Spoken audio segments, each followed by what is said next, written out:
বাবাজিরা আমার, সাইয়েদনা ইব্রাহিম আলাইহিস সালামকে আল্লাহ সুবহানাহু ওয়া তাআলা পরীক্ষা করেছিলেন। ইব্রাহিম, তোমার প্রিয় পুত্রকে তুমি কুরবানি করো, তোমার সন্তান ইসমাইলকে তুমি কুরবানি করে দাও।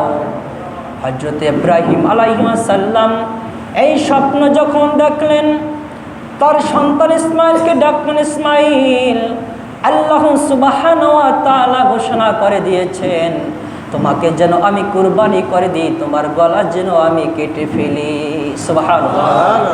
হযরত ইসমাইল আলাইহিস সালাম বলেন, বাবাজি আমার, আল্লাহ সুবহানাহু ওয়া তাআলা আপনাকে যে হুকুম করেছেন আপনি সেটা মেনে নেন, আপনি আমাকে কুরবানি করে দেন, ইনশাআল্লাহু মিনাস সাবিরিন। আল্লাহু আকবার। হযরত ইসমাইল আলাইহিস সালাম বলেন, বাবাজি আমার, আপনি আমাকে ধৈর্যশীলদের অন্তর্ভুক্ত দেখতে পাবেন, আপনি আমাকে কুরবানি করে দেন। হযরত ইব্রাহিম আলাইহিস সালাম যখন তার সন্তানকে কুরবানি করার জন্য নিয়ে গেলেন, ইব্রাহিম আলাইহিস সালাম তার সন্তানকে যখন শোয়াইলেন, শোয়াবার পরে যখন চাবুক তার গলায় ধরলেন, আল্লাহ সুবহানাহু ওয়া তাআলা দেখতেছেন ইব্রাহিম তার কাজ চালিয়ে যাইতেছেন। আল্লাহ রাব্বুল আলামিন বলে, ইব্রাহিম, আমি তোমাকে পরীক্ষা করেছি। ও জিবরাইল, তুমি ইব্রাহিমের ছুরির নিচে একটি দুম্বা নিয়ে যাও, জান্নাতে একটি দুম্বা আল্লাহ পাক রব্বুল আলামিন ইব্রাহিম আলাইহিস সালামের ছুরির নিচে পাঠিয়ে দিলেন। আল্লাহ রব্বুল আলামিন ইসমাইলকে বাঁচিয়ে দিলেন, দুম্বা কুরবানি হয়ে গেল। আল্লাহু আকবার। এই জন্য আল্লাহ সুবহানাহু ওয়া তাআলা প্রত্যেক নবীকে একটি করে পরীক্ষা করেছেন। কি করেছেন? পরীক্ষা করেছেন। এই জন্য আল্লাহ পাক রব্বুল আলামিন যাদেরকে ভালোবাসেন তাদেরকে কি করেন? পরীক্ষা করেন। এই জন্য পৃথিবীর জমিনে দেখা যায় অনেক মানুষ নামাজ পড়ে, কি করে? নামাজ পড়ে, রোজাও রাখে, হজও করে, জাকাতও প্রদান করে, কিন্তু তাদের বিপদ বেশি হয়। নিজের ভিতরে প্রশ্ন আসে, আমি তো আল্লাহর ইবাদত সবই করি, কিন্তু আল্লাহ পাক আমাকে এত বিপদ কেন দেয়? যারা নামাজ পড়ে না, রোজা রাখে না, দাড়ি ছাটে, দাড়ি কাটে, এদের কোনো বিপদ হয় না। এই জন্য বন্ধুগণ আমার, নূর নবী তার বরকতি জবান মুবারকে বলেন, এই পৃথিবীর জমিনে মুমিন বান্দার উপর বিপদ বেশি হবে, কেননা আল্লাহ পাক রব্বুল আলামিন তাদেরকে আখিরাতে কোনো কষ্ট দিবেন না, যত কষ্ট তাদেরকে দুনিয়ায় দিবেন। সুবহানাল্লাহ।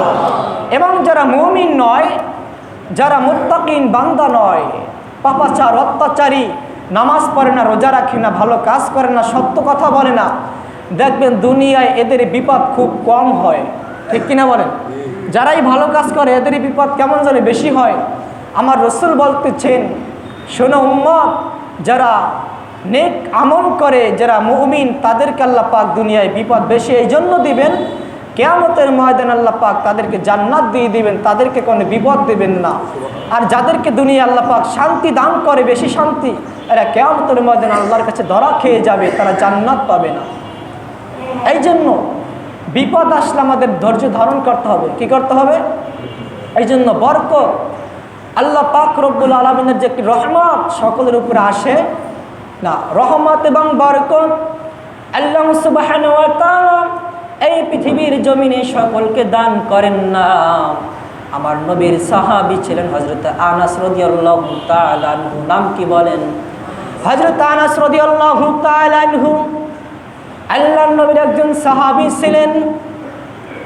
আমার নবীর 10 বছরের খাদেম হযরত আনাস রাদিয়াল্লাহু তাআলা আনহু আমার নবীর 10 বছরের খেদমত করেছেন।